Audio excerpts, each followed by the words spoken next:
Atos capítulo 9, versículo 26 e 27, diz assim: tendo chegado a Jerusalém, procurou juntar-se com os discípulos.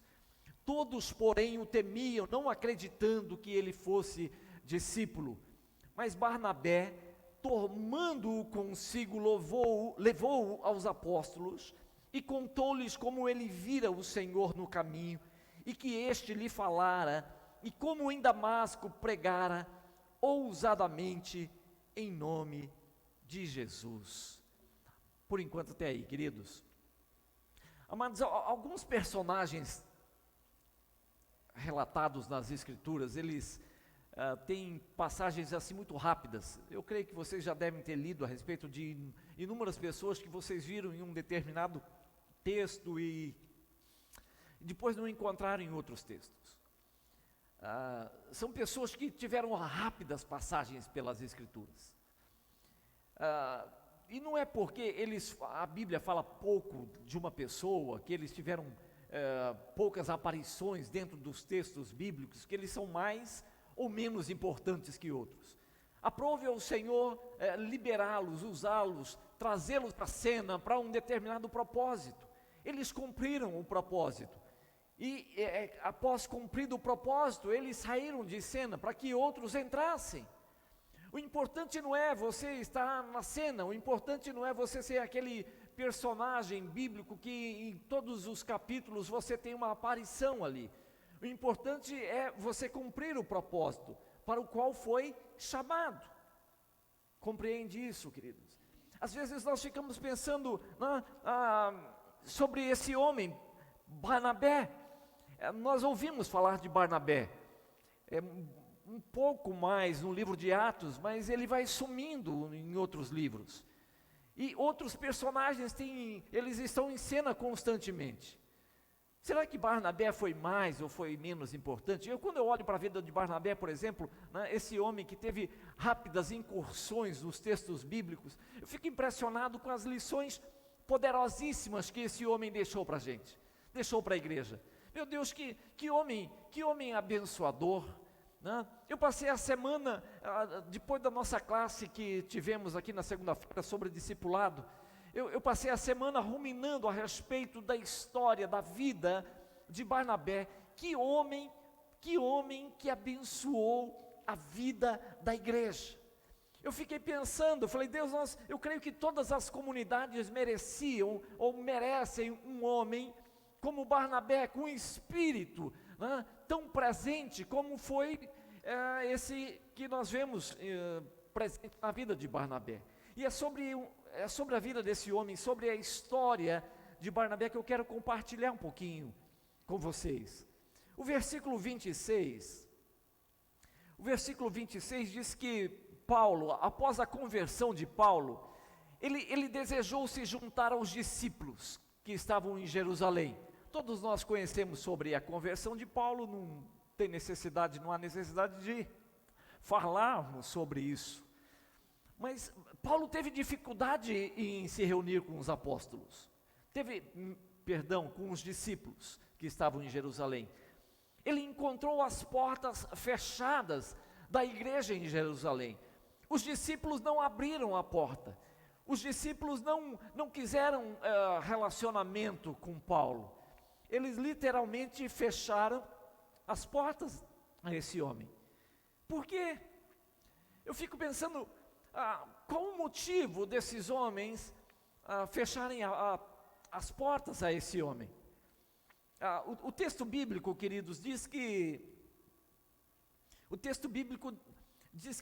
Saulo de Tarso, veio se tornar o apóstolo Paulo, ele era uma verdadeira ameaça para a igreja, porque ele perseguia a igreja, e os discípulos tinham medo dele. O texto diz que eles estavam receosos, eles não acreditaram na história da conversão de Paulo, eles não acreditaram que efetivamente Paulo havia tido uma experiência verdadeira de conversão.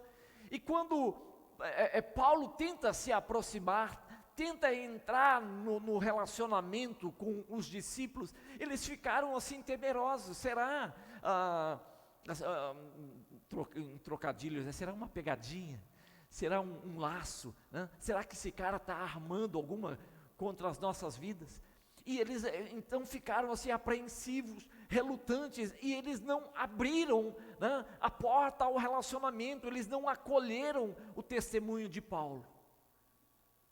É interessante, é que eles eram discípulos de Jesus. O curioso nessa história é que eles eram crentes. O curioso é que eles pregavam a respeito da fé. A fé na palavra de Deus, no testemunho do sacrifício de Jesus, que pode transformar a vida de um homem.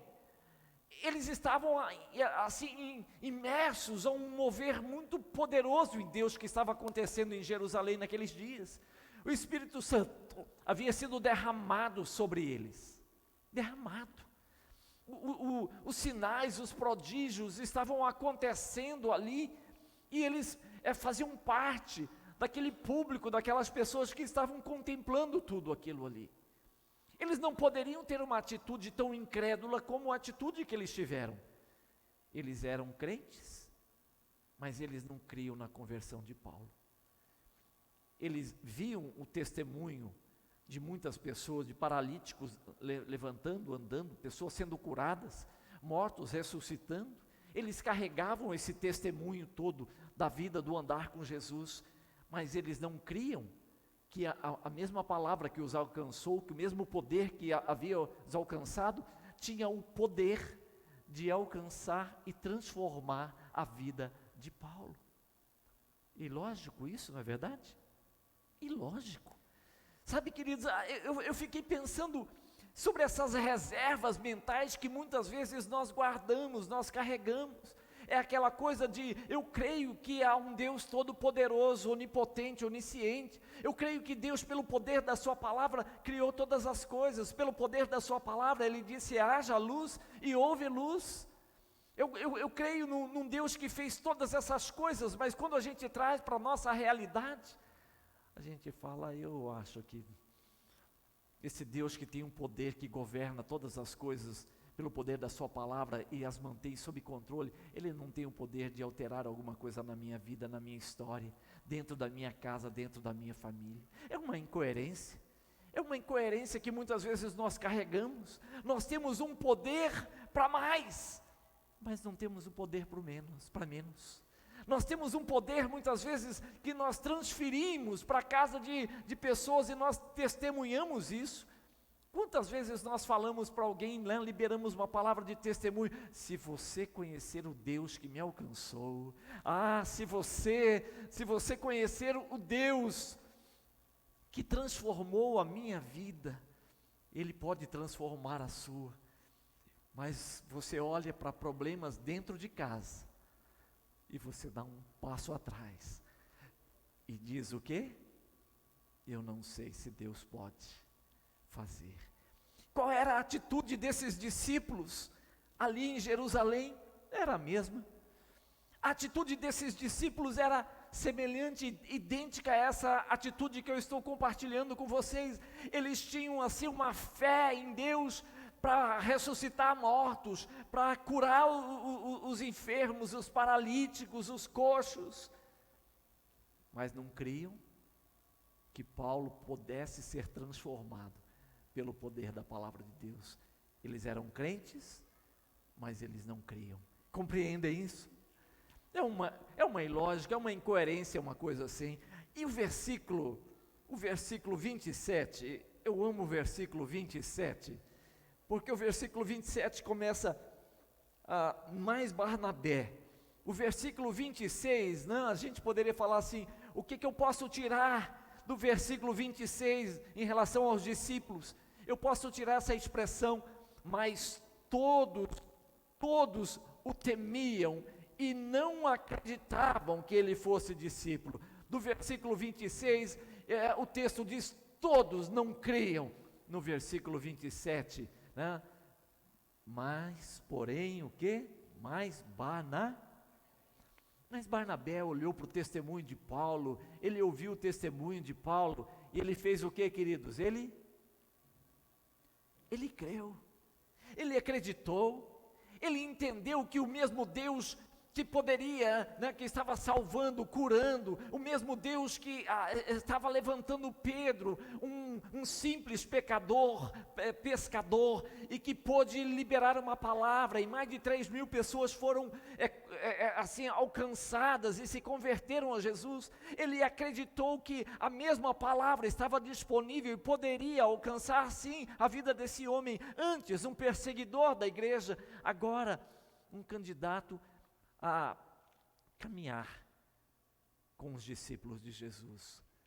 Mas Barnabé, ele abriu a acolhida e disse: Paulo, eu creio na sua experiência de conversão. Paulo, eu acredito naquilo que você está falando. Sabe, queridos, eu fiquei pensando na história, na vida de tantas pessoas que um dia, eles se acreditaram na nossa história de conversão.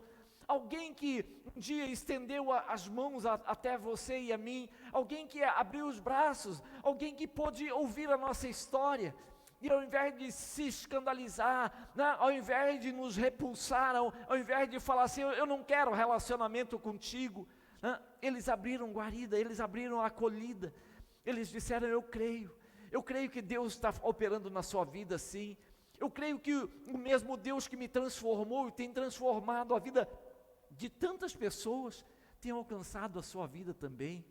Vem para perto, não fique distante, vem para perto, vamos caminhar juntos, vamos estreitar os laços, vamos estreitar os vínculos, vamos fortalecer uns aos outros na nossa caminhada. Sabe, queridos, quando eu olho para a história, para a vida, para a ação de Barnabé, eu fico impressionado com o coração desse homem. Todos, diga comigo, todos duvidavam de Paulo, mas Barnabé, ele acreditou e decidiu investir naquele homem chamado Paulo. Amém, queridos? Sabe, queridos, às vezes nós ficamos aguardando formar a maioria. Eu não sei se você já teve essa experiência. Às vezes nós nos calamos, às vezes alguém faz uma pergunta, isso às vezes a gente vê essa dinâmica muito presente, por exemplo, numa reunião de célula, num grupo pequeno, ou uma reunião qualquer, onde nós estamos ali, alguém faz uma pergunta, nós não queremos ser o primeiro a falar, porque podemos estar falando errado, podemos não ser uma voz em uníssono, podemos ser aquela voz estranha no meio da multidão. Nós esperamos que forme a maioria, forme a multidão, para a gente ir junto com a multidão, com a maioria. Às vezes nós esperamos assim, às vezes nós esperamos a maioria para a gente se candidatar. Compreendem? E nem sempre, queridos, a razão está com a maioria. Sabe, quando eu vejo a ação de Deus nas Escrituras, eu percebo claramente que Deus nunca esperou a formação da maioria. Você já percebeu isso? Deus nunca aguardou a formação da maioria. Ele nunca esperou, falou, deixa eu dar uma olhada, vamos ver a maioria, como que a maioria vai se manifestar, para que eu possa agir. Não, Deus sempre aguardou que uma pessoa nele cresce, para junto com o eterno Deus, formar a maioria. Deus sempre agiu dessa forma. Quando você olha, por exemplo, eu gosto tanto daquele texto lá da história de Gideão, não sei quantos de vocês lembram daquela história. Deus queria trazer providência, Deus iria agir por conta dos ataques que os amalequitas estavam fazendo em Israel. Eles estavam assolando a nação de Israel. Deus foi atrás de um homem chamado Gideão, apenas um homem que decidiu malhar o trigo no lagar. Ele diz: Gideão, nós vamos mudar o cenário, todo o cenário aqui vai mudar, nós vamos acabar com essa festa dos amalequitas. Eu vim buscar um homem, você é um homem corajoso e eu vou levantar você. Conhecemos a história. Gideão, então, ele é levantado e ele arregimenta um grande exército. E Deus vem e diz para Gideão: Gideão, tem gente demais aqui, eu não posso agir com tanta gente. Ou seja, Deus não precisava da maioria para dar vitória a Gideão.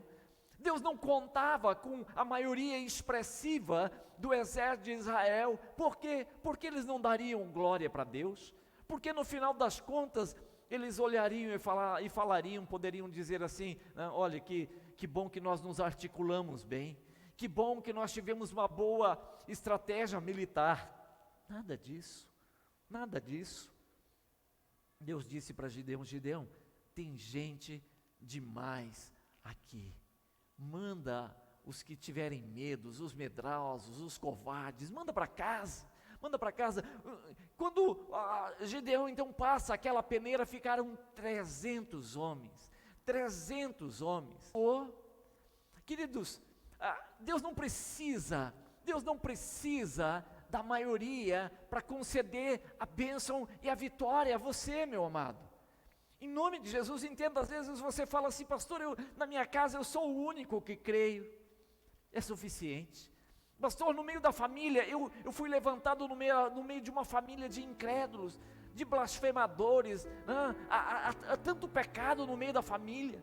É um pessoal assim dado às festas, é um pessoal dado à bebedeira, é um pessoal dado a tantas coisas que nem convém falar. Eu sou o único na minha casa. É suficiente. Por quê? Porque você e Deus formam a maioria. Você não precisa, queridos. De repente você é aquela pessoa, não, pastor, eu sou a pessoa assim de pouca expressão.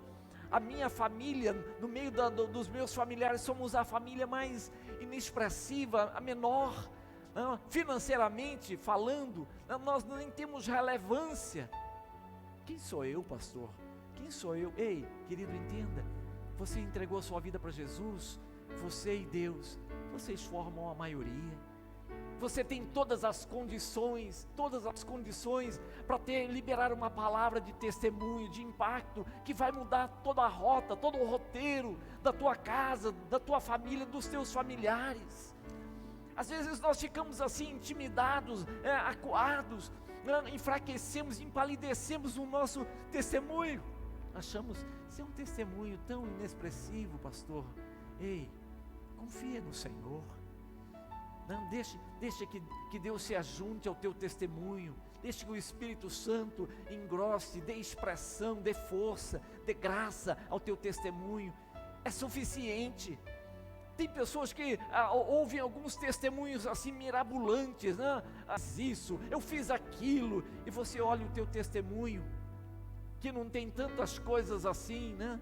Cheio de firulas espirituais. Você fala: pastor, meu testemunho, eu estava numa igreja, eu ouvi a palavra de Deus, eu senti algo e decidi entregar minha vida para Jesus. Enfim, eu não era um cara perfeito, lógico, mas eu não tenho um testemunho tão relevante como o dessas pessoas. Ei, quem disse que Deus precisa de um testemunho tão cheio de firulas assim, para impactar a vida de pessoas? Não precisa. Eu creio que eu já contei para vocês sobre uma abordagem que recebi aqui na calçada certa vez, durante a semana à tarde. Vim resolver alguma coisa, um casal me abordou aqui na frente, eu ia entrando, se apresentaram, a mulher fez um porta-voz, foi a porta-voz do marido, porque ele queria uma oportunidade para pregar aqui, e ela começou a contar o histórico dele, porque ele tinha sido isso, e tinha sido aquilo outro, né? Eu imagino que em alguns lugares ela deve impressionar as pessoas, a comunidade, por conta desse testemunho, e eu fiquei ouvindo tudo aquilo ali. Eu falei: não é referencial, não é um referencial para ministrar. Vai falar a respeito qual é a diferença entre um mentiroso que entregou para Jesus a sua vida e teve a sua vida transformada e nunca mais mentiu, de um homem que vivia nos cemitérios, nos terreiros, nas encruzilhadas, oferecendo sacrifício nenhum. Todos nós, pecadores, fomos acolhidos pela graça do Senhor. O mérito não está no pecado, o mérito está no amor de Deus, que a todos nos viu como pecadores distantes, pessoas que não podiam de forma nenhuma alcançar a salvação, e Ele se revelou, Ele se estendeu, Ele nos alcançou. O braço forte do Senhor é que se estendeu até a sua vida, a minha vida, e diz: ei, venha para cá. Então, nós não podemos nos impressionar com firulas espirituais, testemunhos mirabolantes, são importantes, graças a Deus. Se a pessoa permanecer na fé, e esperamos que permaneça, né, não se torne aí um laço, uma pedra de tropeço para muitos que hão de crer, nós nos encontraremos, subiremos juntos, né, tomaremos um cafezinho, um tereré celestial, juntos na mesma mesa com o eterno Deus. Por quê? Porque dele, por ele, para ele são todas as coisas, a ele a glória pelos séculos dos séculos, amém. A ele a glória pelos séculos dos séculos, amém. Queridos, nós não estamos levantando um outro bezerro, nem um bezerro de ouro. Por quê? Porque o Cordeiro de Deus, ele ocupa a centralidade do trono, da graça, da glória, do louvor eterno, e sempre será assim. Os nossos olhos continuam voltados para ele.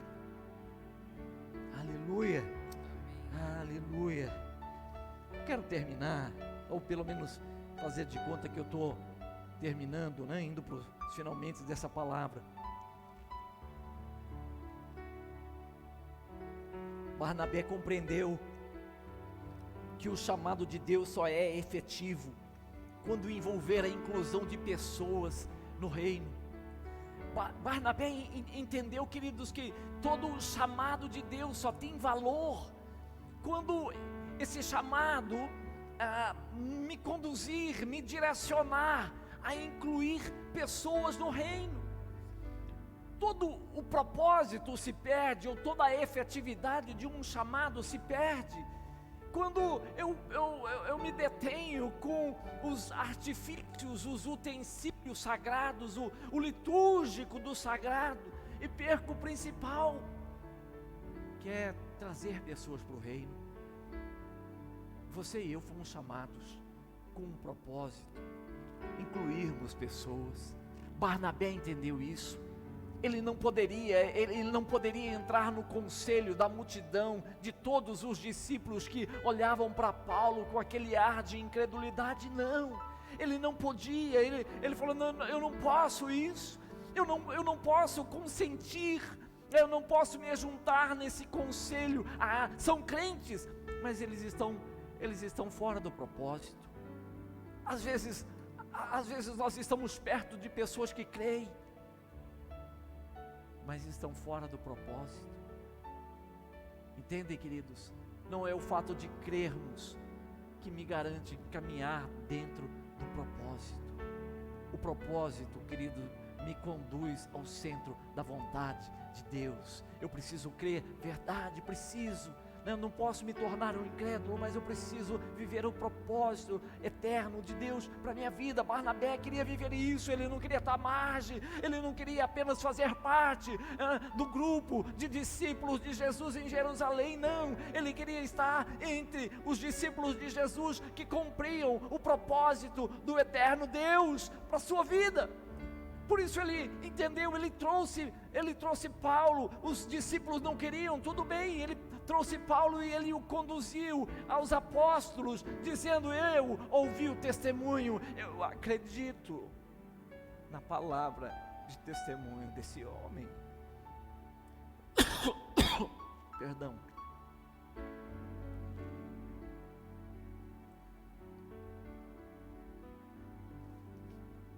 Todas as coisas precisam se alinhar dentro desse propósito. Se eu ministro uma palavra, é visando a inclusão de pessoas no reino. Se eu toco, é visando a inclusão de pessoas no reino. Se eu profetizo ou exerço qualquer outra função na igreja, é visando a inclusão de pessoas no reino de Deus. Isso é trazer todo o chamado ao centro do propósito do Pai. Se eu alguma coisa faço de útil dentro da igreja do Senhor, precisa de alguma forma convergir, me conduzir, me direcionar a alcançar pessoas, a estender a minha mão para trazer pessoas, para alcançar pessoas, porque do contrário, queridos, eu vou estar entre o conselho daqueles que creem, do grupo de discípulos, mas que estão fora do propósito. Estão entendendo? Uma coisa é você estar entre os discípulos, entre os que creem. A outra é você estar entre os que creem, entre os discípulos, mas que querem viver o propósito. É totalmente diferente. É por isso que é muito fácil você olhar e você discernir e distinguir quem dentre os que creem, quem dentre os discípulos estão dentro do propósito, vivendo o propósito, ou aqueles que estão no meio da maioria, sendo a maioria, crendo apenas. E entre aqueles que dizem: eu quero viver o propósito de Deus para a minha vida. Eu preciso viver o propósito de Deus para a minha história. Se eu ministro, essa ministração precisa servir de alguma forma para alcançar pessoas, para tocar o coração de pessoas, para que venham para o reino. Ei, em nome de Jesus, pois, essa era a pregação apostólica da igreja, em nome do Senhor Jesus, pois, arrependam-se e venham. É tempo de oportunidade. Ei, arrependam-se e venham para o conselho de Deus. Essa era a pregação de Jesus, essa era a pregação apostólica da igreja do primeiro século. Essa foi a pregação que conduziu Jesus à cruz. Por causa dessa pregação de arrependimento, muitos foram alcançados. Essa tem que ser a minha e a sua pregação. Compreendem, queridos? Precisamos trazer pessoas, porque é tempo de oportunidade, onde o amor do Eterno está sendo assim de alguma forma liberada, né? Distribuída entre todos, para que todos possam vir, serem recebidos, aceitos, transformados, acolhidos pelo amor do Pai. Amém? Se eu ministro, é com esse propósito. Se eu toco, se eu estou lá na recepção, recebendo alguém, é com esse propósito. Se eu estou aqui no altar, tocando, liberando um som, é com esse propósito. O que for, tem que ter esse propósito. Nenhum ajuntamento da igreja, querido, tem valor se não for dentro do propósito. O propósito não pode se perder, ele não pode ser diluído em nada. E tudo que eu faço precisa ser feito para a glória. Diga-se, para a glória de Deus. Quer comais, ou bebais, ou façais outra coisa qualquer, fazei tudo para a glória de Deus. Comais, bebais, tocar, ministrar, eu estou ofertando, eu estou dando um dízimo, é para a glória de Deus. Não é para a glória de homens, não. É lógico que nós temos, a igreja tem necessidades, é lógico que se deixarmos de pagar a conta de energia, como que nós vamos nos reunir no escuro, ar-condicionado e tantas outras coisas mais, mas o propósito não é esse. O propósito é, esse lugar existe para alcançar vidas. Se não for para isso, perdemos o propósito. Compreendem? Amém, queridos? Eu disse que estava terminando, eu acho que eu estou terminando mesmo. Barnabé ousou correr o risco por Paulo, mesmo sabendo que era o único a investir nele. Barnabé, ele decidiu, ele ousou acreditar no testemunho de Paulo, mesmo sendo a minoria, aliás, mesmo sendo a única voz, mesmo sabendo que a maioria não queriam nada com ele, mesmo sabendo que na votação ali, eles disseram: não queremos Paulo aqui entre nós, ele que procure um outro lugar, mas aqui não. Barnabé se indispôs com um grupo de discípulos e disse: eu decido investir nele. Eu creio que o mesmo Deus que nos alcançou, que tem transformado, que tem feito coisas tão tremendas e poderosas, transformou a vida desse homem. Eu acredito no poder de Deus para a transformação do pior pecador, e ele decidiu investir e crer na vida daquele homem. Uau, queridos, como nós precisamos de Barnabés nesses dias. O sinônimo de, aliás, o feminino de Barnabé, como que é?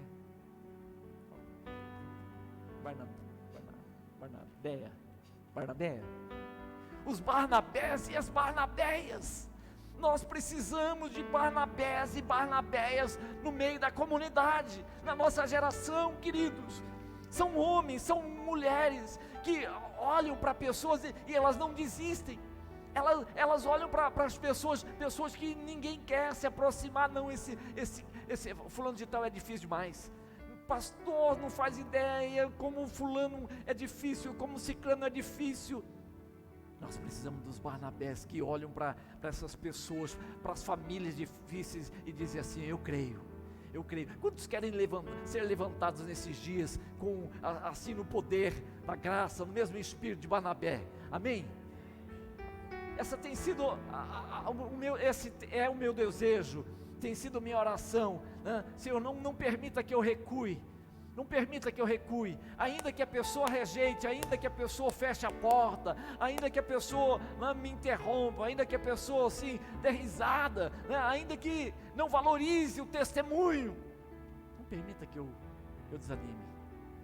Barnabé não desanimou, porque Paulo carregava um histórico tão pesado, um testemunho tão pesado, perseguidor da igreja. Ele olhava para o poder da palavra de Deus e dizia: eu creio que Deus pode. Uau, e Deus pode, amém, amados? E Deus pode transformar a vida dessas pessoas. E eu realmente termino com isso dizendo de uma forma curiosa: Barnabé investiu, ousou crer por Paulo. Depois que Paulo foi inserido para dentro do contexto da igreja, dos discípulos, lá na frente, eles já estavam viajando, fazendo viagens missionárias. A palavra de Deus diz que, certa vez, Paulo e Barnabé se indispuseram. Eles tiveram desavenças entre eles. Por quê? Porque eles iriam fazer uma outra viagem missionária e Barnabé desejou levar João Marcos. E Paulo não queria. Paulo fechou a porta ao relacionamento, à comunhão para João Marcos. Por quê? Porque Paulo olhava para João Marcos como um traíra. Numa outra viagem missionária, João Marcos tinha pulado o barco, deixou os dois na viagem, né? Deixou que eles prosseguissem sozinhos. Ele ficou numa outra cidade, ele não quis acompanhá-los. Paulo olhava para João Marcos como um trairão. Ele falou: como que nós vamos trazer João Marcos, esse cara que nos deixou numa viagem anterior? Queridos, a desavença entre Barnabé e Paulo foi tão grande, que Paulo, então, ele resolveu trazer Silas, e ele com Silas, ele vai para uma direção, continua fazendo uma viagem missionária. Barnabé decidiu escolher João Marcos, aquele que não foi escolhido por Paulo, e foram para uma outra direção. Eu fico olhando, quem é esse homem, Barnabé, que tem a coragem de enfrentar, de confrontar um grupo de discípulos, os discípulos de Jerusalém, por causa de um homem, Paulo. E lá na frente, esse homem se indispor com Paulo, aquele homem sábio, culto, letrado, já estava crescendo, se tornando assim um ícone no meio da igreja apostólica.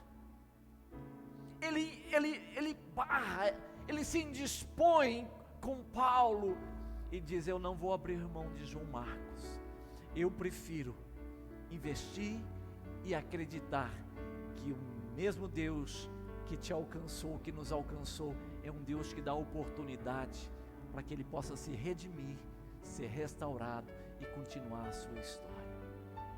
Final da conversa, anos depois, João Marcos, que foi rejeitado por Paulo, havia se tornado, cresceu, amadureceu e se tornou um forte alento e apoio para o ministério do apóstolo Paulo. Certa vez Paulo, fazendo algumas recomendações, ele disse: traga-me João Marcos, ele agora me é útil para o ministério. Uau! Graças a quem? Graças a um homem chamado Barnabé, que decidiu confrontar a maioria por Paulo. Barnabé, que decidiu confrontar a Paulo, dizendo: não é assim, Paulo, precisamos investir, precisamos acreditar, ele vai mudar, e lá na frente ele muda. Amém, queridos?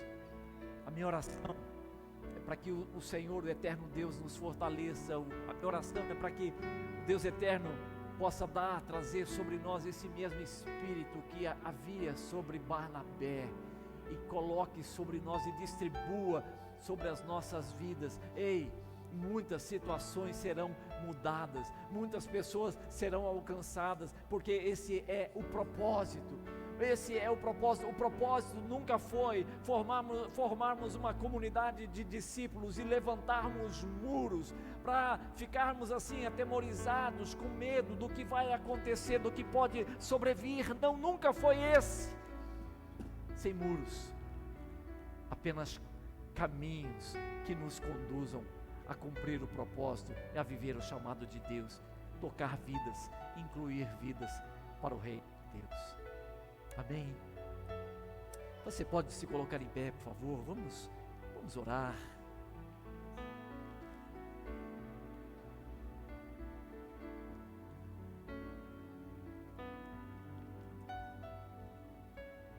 Tem um amém caloroso do jovem aí, né? Que maravilha, que maravilha. Pelo menos uma criança dando amém aqui, né? Aleluia, aleluia. Fecha os teus olhos por um momento, por favor. Fecha os teus olhos, mas não o teu coração. Deixa o coração aberto. Essa é uma palavra, eu creio, uma palavra que nos convida a tomarmos um posicionamento, uma posição diferente diante de Deus, a sairmos daquele lugar comum onde os discípulos estavam. Eles criam nominalmente, eles criam em tantas coisas, mas na prática eles tinham pouca eficácia, tinham tantas reservas mentais ainda. Então esse é um momento onde o Senhor, Ele nos chama, rejeita essas reservas mentais, abra portas a esses lugares onde a luz precisa entrar, a luz da graça de Deus, do poder de Deus, ainda não acessou, ainda não tocou a sua vida, a sua alma. Permita que essas reservas caiam, mas o poder de Deus cresça na sua vida, na sua casa, no seu testemunho, no seu trabalho, nas suas escolhas, onde você anda, porque o mesmo Deus que pode transformar, mudar, o mesmo Deus que transformou o coração de tantas pessoas, continua ainda hoje mudando o coração de pessoas que decidem nele crer, porque quando nós cremos, nós com Ele, você com Ele, nós somos a maioria. Nós somos a maioria.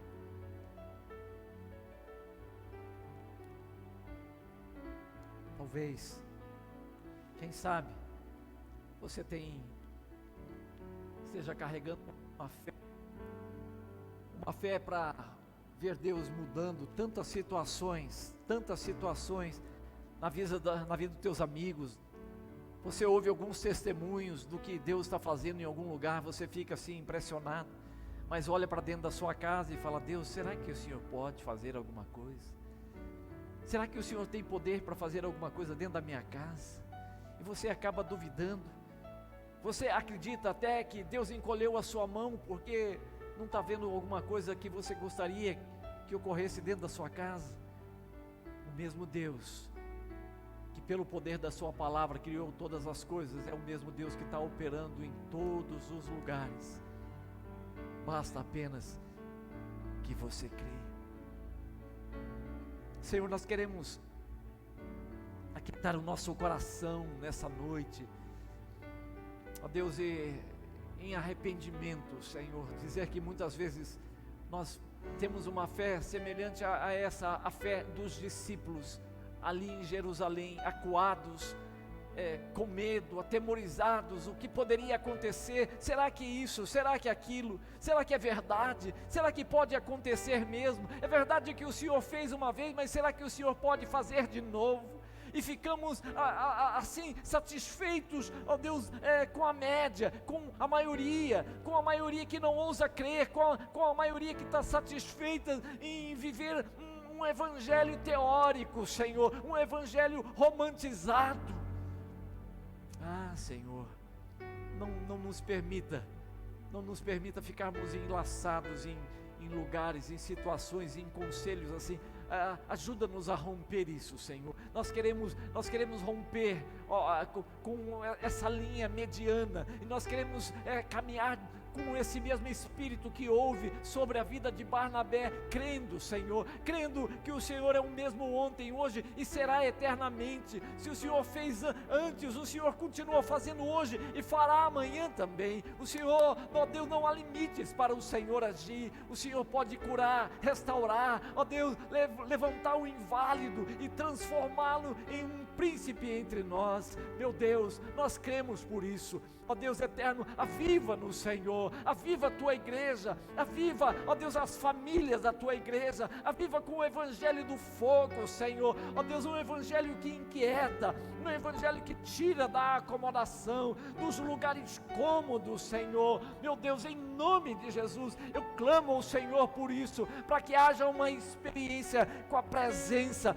manifesta e o poder do Senhor. Meu Deus, age dessa forma, Senhor, eu quero liberar essa palavra sobre a vida dessa igreja, Pai, ó Deus, para que essa igreja possa caminhar mesmo, ó Deus, debaixo dessa mesma unção que havia sobre a vida de Barnabé, meu Deus, tocando pessoas, ó Deus, se expressando através de um testemunho vibrante, vigoroso, abençoado, forte, renovador, meu Deus, animador. Senhor, aviva, ó Deus, aviva essa cidade, aviva suas casas, seus relacionamentos, ó Deus, os lugares onde essa igreja tem colocado os seus pés, através de uma história, ó Deus, de um fogo, um furor, ó Deus, poderoso, intenso, da presença do Senhor, ó Deus, algo vibrante, Senhor Deus, que faça com que as pessoas ao redor reconheçam, de fato, eles são discípulos de Jesus, discípulos que amam, discípulos que vivem debaixo do propósito. Eu te peço, Senhor, por essa igreja, e oro para que a graça do Senhor, ó Deus, possa fortalecê-los, animá-los, renová-los, restaurá-los, ó Deus, para que a boa mão do Senhor possa curá-los, ó Deus, e conduzi-los em vitória. Nessa nova semana, conduza-os em vitória, ó Deus, nos relacionamentos, conduza-os em vitória, nos seus serviços, nos empregos, no momento da semeadura, que eles possam semear e colher também em vitória com livramento, Senhor. Ser com eles, eu te peço, e eu os abençoo, que a graça, o amor de Deus Pai, as eternas consolações do Teu Espírito, seja sobre a Tua igreja, Senhor, desde agora, para todo sempre, em nome do Senhor Jesus, amém, e graças a Deus, uma semana